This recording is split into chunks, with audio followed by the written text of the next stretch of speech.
And in sports, 5 players from Zanzibar to be included in the national beach soccer team to play in the Copa Dar es Salaam International Championships.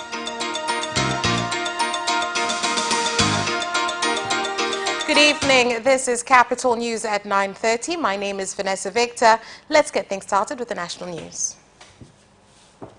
More than 800 acres of commercial crops, which include maize, tomatoes, watermelons, beans and onions, have been destroyed by floods, which have caused more than 200 pupils to fail to go to school at Kitui village in Mwanga District, Kilimanjaro region. Mwanga District Commissioner Thomas Apson has toured the area, saying the floods have been caused by rain, which has fallen for 2 consecutive days.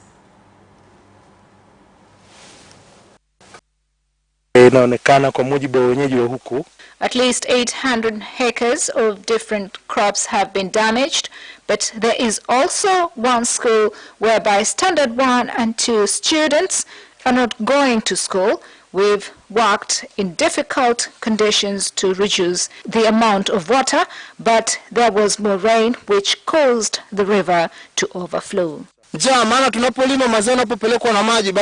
If crops are washed away, then it means that there will be hunger. So we ask the government to carry out a survey of this river, and if they can do some modification, then the river will not overflow. Our farms have been flooded because of river overflow. A lot of crops have also been washed away.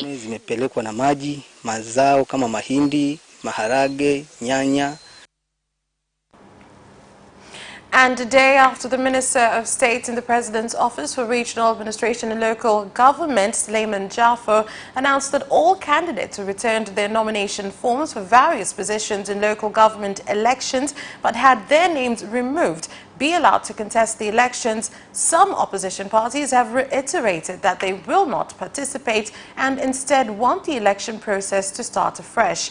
The chairman of UPDP party, Fahim Davutwa, has said there is no regulation that gives the Minister of TAMISEMI the right to give such directives, with ACT Wazalendo outlining their conditions in order to participate in the local elections. Wagombea. Candidates were removed by assistant supervisors who had no mandate according to laws and regulations. If justice is to be served, then he must deal with them accordingly. As a party, we are not at the minister's mercy. Let them carry on. Minister in charge of TAMISEMI stated that if there is any candidate who has completed the form to contest the election, he has a right to take part.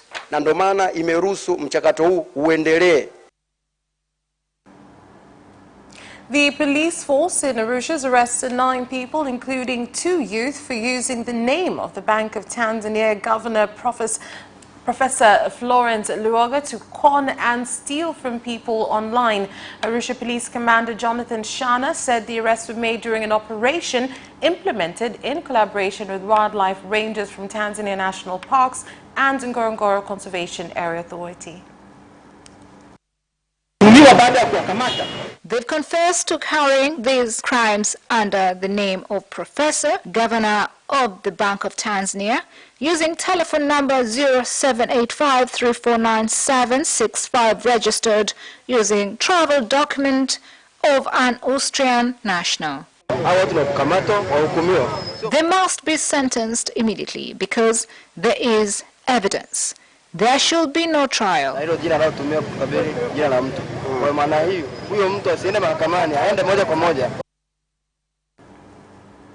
The government has said that it will not reduce food prices, particularly maize, as farmers for a long time have been incurring losses from such interventions. The government stand was announced by the Deputy Minister of Agriculture, Hussein Bashe, when responding to a question in Parliament from Busega MP on recent rise of food prices. Sasa hivi bei ya vyakula inazidi kupanda. The price on goods keep rising, affecting a lot of consumers. A sack of maize sells at around 100,000 shillings. What is the government's plan to reduce this high cost of living. Pale ambapo mkulima anapata hasara. In a case where a farmer incurs loss, there is no one subsidizing. As the government, we will not intervene on pricing. However, there is National Food Reserve Agency where if there is any lack of food in the market, they must consult National Food Reserve who will supply food in affected areas. Wanaona kwamba bei ni kuna upungufu wa mazao ya chakula sokoni. Wawasiliane na National Food Reserve Agency. More than 357.3 hectares of tea farms belonging to a non-governmental organization called ITOA in Njombe region have been taken over by Registration Insolvency and Trusteeship Agency RITA. The tea farms have been handed over to Njombe District Council after the organization failed to develop the farms. Timu ya uchunguzi imekuja na mapendekezo mbalimbali. The research team has come with recommendations including areas sponsored because they failed to develop them. Mashamba yanarudisha narudi kwa mkurugenzi. The farms will be planned once again on how to be developed further. Tumepokea taarifa. There are 16 recommendations made to council ownership because the farms have not been developed.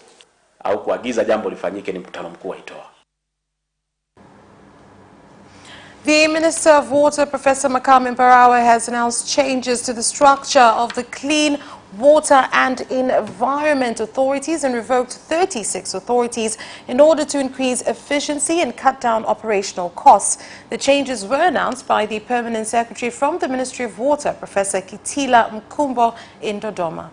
Hatua hii Mheshimiwa Waziri amechukua kwa sababu Honorable Minister has decided to do this because it increases efficiency and helps us in supervision, but also it reduces the cost, hence the need for harmonization.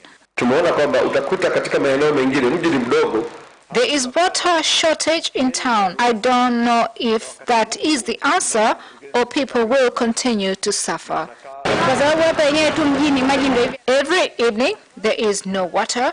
By adding more responsibilities could make things worse.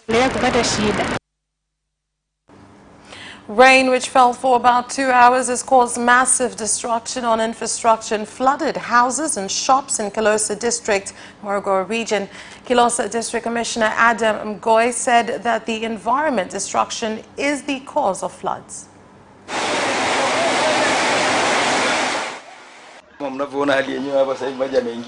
As you can see, the place has been flooded and the furniture and other items have also been damaged. Things are not good. When I woke up at 5, the place was already flooded. A lot of water came into shops. As we speak, their merchandise has been ruined.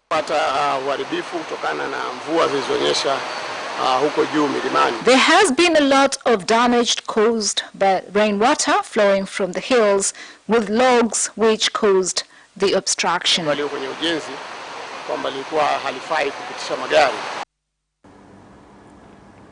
Muhimbili Orthopedic Institute Moyo started new brain and spinal surgery by using a machine which has the capacity to monitor operations. This is the first kind of service to be provided in the East African region.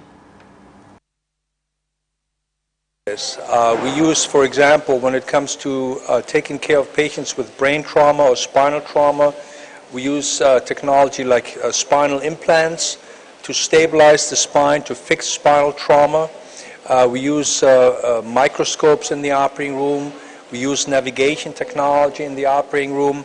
There's a lot of technology that is involved, but most importantly, it's really about the doctors and the nurses and about training. That's the most important thing. You can have as much technology as you want. The most important thing is that you teach people and train people how to take care of patients who have these types of injuries, because frequently it doesn't take the most expensive technology, but it really takes a doctor who knows exactly what to do and how to treat an injury in order to have a good and successful outcome. And that's all for national news. International news is up next.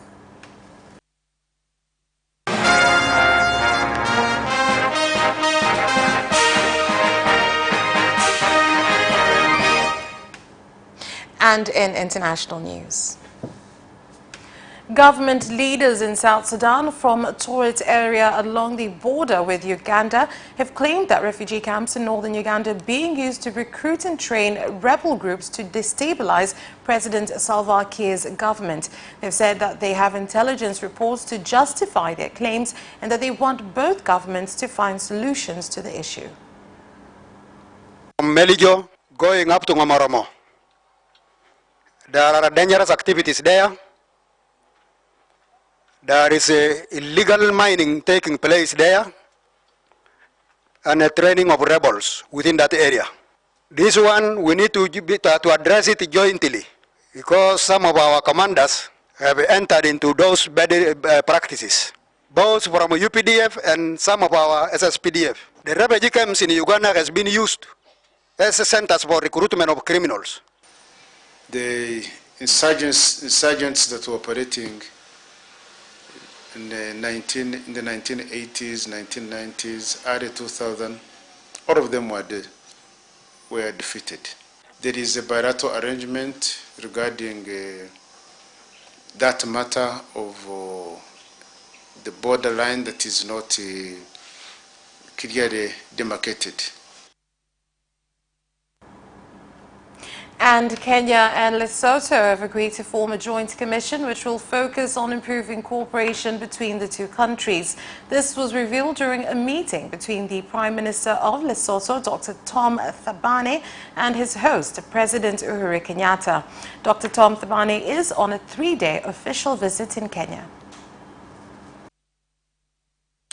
Indeed, we have had fruitful deliberations during the bilateral talks with our respective delegations, and we have also signed 3 instruments that will further enhance our relations. Among them is the Memorandum of Understanding of Cooperation in the field of sports, and this will see our two countries enhance cooperation in training and the application of sports operations.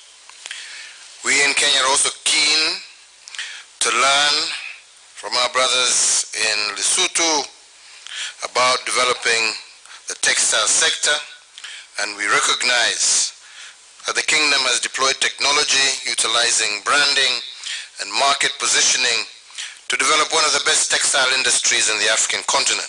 God bless this ceremony because it's not going to be the first between our two countries. Let's have many more signs of very close and very genuine cooperation between our two countries. And police in Rwanda have killed 2 Ugandan nationals who are trying to enter into the country fake goods during the night. The Rwandan police forces said that other nationals from Uganda who were also trying to smuggle fake goods into the country managed to escape and return to Uganda.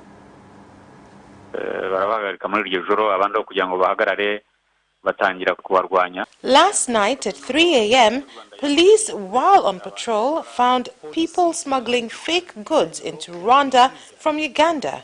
When stopped, they refused and instead wanted to fight with the police. That is when 2 were shot and died on the spot, while others ran back to where they came from. Heavy rains along the coast of Kenya has caused floods in residential areas as well as destroyed various infrastructure. Weather forecasts from the Meteorological Department warn of more heavy rains and floods. There's so much water that you cannot even go to the hospital. Women cannot even get services because the road is bad. And that is all for international news. Do stay with us. We'll be back with business news after this break. Watch Business Edition as we talk to business leaders and experts in sectors that are transforming Tanzania's economy. To be rich, I have to be a business person. It's not an easy road at all. People need to understand. You must quickly think, how cost effective are you going to be? Business acts as a way in which it can bridge that gap. Business Edition will keep you informed on latest developments in the financial sector, extractive industry, tourism, agriculture, energy, construction, and so much more. Meet entrepreneurs who create employment opportunities. Watch Business Edition on Friday at 8:15 p.m.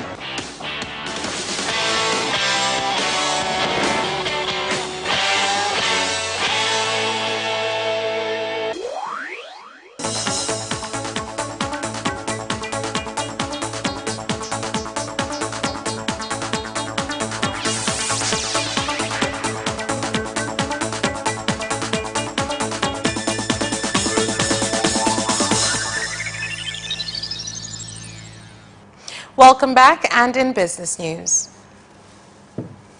The government has issued a deadline for all public institutions to ensure that by the 1st of January 2020, all procurements will be made using the National Electronic Procurement System, TANEPS, whereby to date more than 11,343 tenders worth 11.3 trillion shillings have already been entered into the system.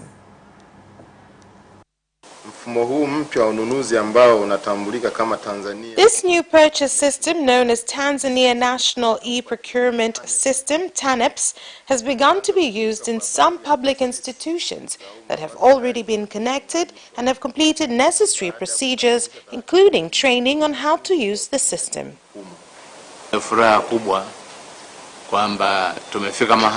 I am happy that it has reached a point where we can roll out this new procurement procedure through this process, as it will help simplify the job. TANEPS ambao tuna imani utasaidia sana. The National Bureau of Statistics, NBS, has said that price inflation during the month of October increased from 3.4% in September to 3.6%. The increase has been contributed to by price inflation on food and cold beverages, which went up by 5.1% from 4.9%. Some of the food products whose prices increased in October 2019 when compared to October 2018 include rice by 6.1%, maize flour by 20.5%, cassava flour by 10.9%, meat by 2.2%, and fish by 16.4%. The Energy and Water Regulatory Authority, EWURA, said that the current petroleum procurement system has helped to reduce the problem of adulteration from 78% in 2007 to 4%, bureaucracy and tax evasion. Another benefit is to simplify access to accurate statistics on the amount of oil being imported in the country. As we now have one source, we can determine how much there is, how much will stay in the country, how much will be exported to other countries, and how it is being used.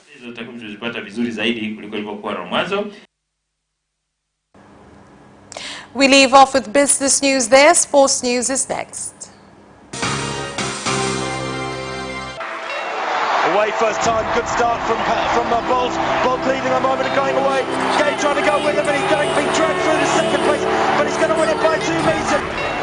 Away first time, good start from Bolt. Bolt leading a moment of going away. Gay trying to go with him, and he's going being dragged through the second place, but he's going to win it by 2 meters.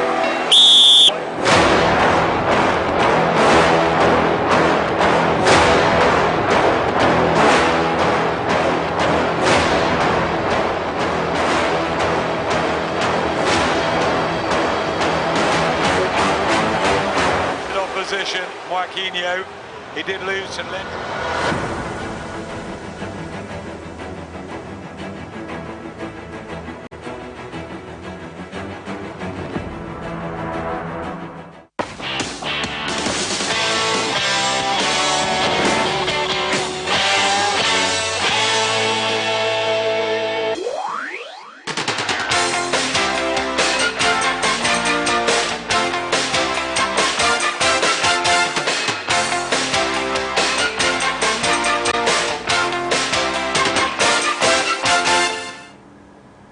And in sports. 5 players from Zanzibar will be included in the national beach soccer team as they prepare for the Copa Dar es Salaam International Championships, which will involve 8 countries. Na program ni kwamba wachague kwanza, watamchagulia tuna kocha Zanzibar. The program is that we have a coach in Zanzibar who will be included in the technical bench, so he will help in choosing players and will let the coach start his program. As the mainland ones are proceeding, the Zanzibar ones can train as well. And then, either this or next weekend, the selected players will be called to join the camp. 500 students are expected to benefit from a school football project which starts on December 1st in Dar es Salaam.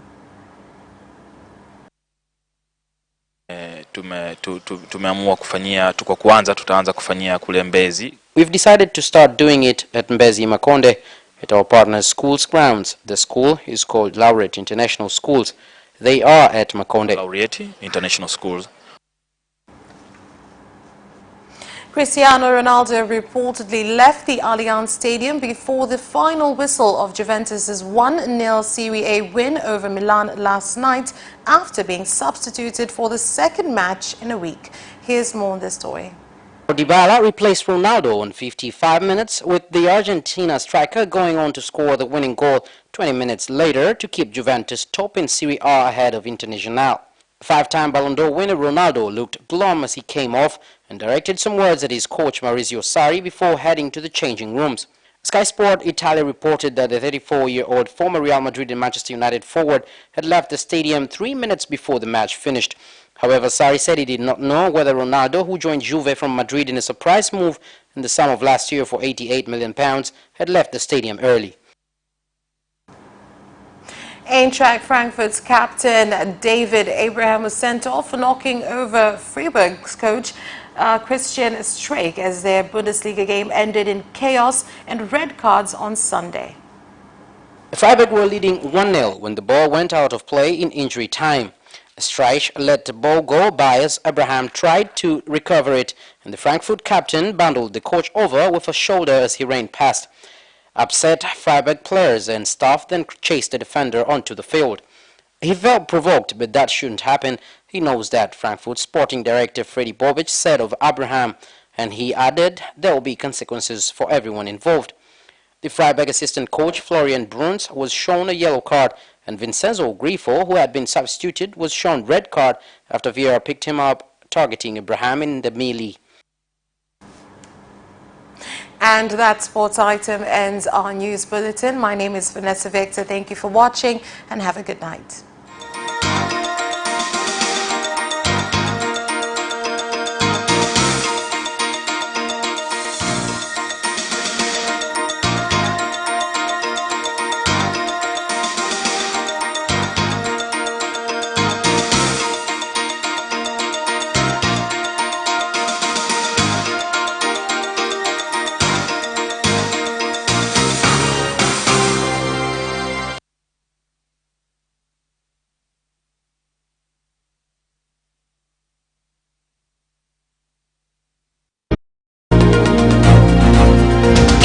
Tell us, how has it been going at this year's festival? Well, the turnout, Vanessa, is amazing as it is. Thomas, hello. Nice to be there with you. What is the purpose of this meeting and who will be in attendance? Talking about how African countries can stop relying to a large extent on... We are definitely seeing a lot of deeply political films, either directly treating a political issue or with a political subtext. Don't miss the live special report between Capital Television and Dashwell Television at 9:30 p.m.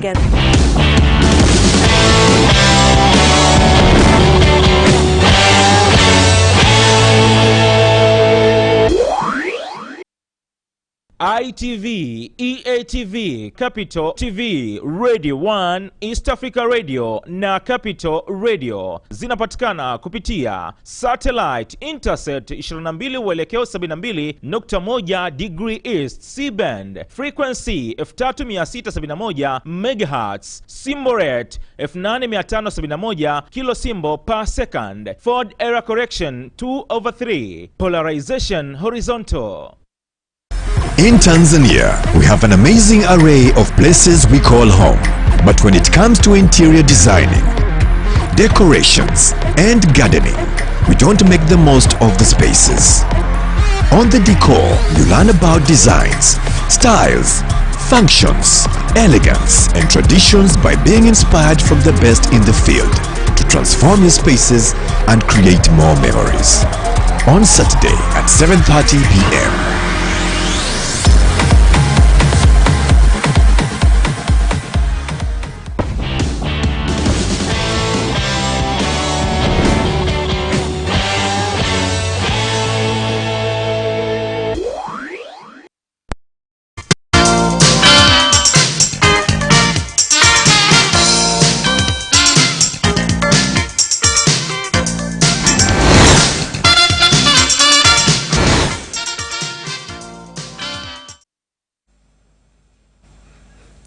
Na mtazamaji wa ITV Super Brand Afrika Mashariki, lakini pia msikilizaji wetu kupitia Radio 1 na Capital Radio, lakini pia ambao mnatufuatilia hivi sasa mubashara kupitia mitandao ya kijamii, karibu sana kwenye kipindi hiki cha Kipima Joto kutoka hapa ITV. Leo utakuwa nami Isaac Mpayo, na siko peke yangu, nitakuwa na wageni kadhaa hapa studio kwa ajili ya kuzungumza mada ambayo tumeichagua katika wiki hii ya leo. Kumbuka kwamba Kipima Joto huwa kinaibua mada mbalimbali katika jamii ambazo tunazizungumza kwa muda wa saa 2, tukijadili, tukitazama kwa kina juu ya mada hiyo. Leo tutazungumza juu ya miaka 4 ya serikali ya awamu ya 5, tukitazama mafanikio na changamoto.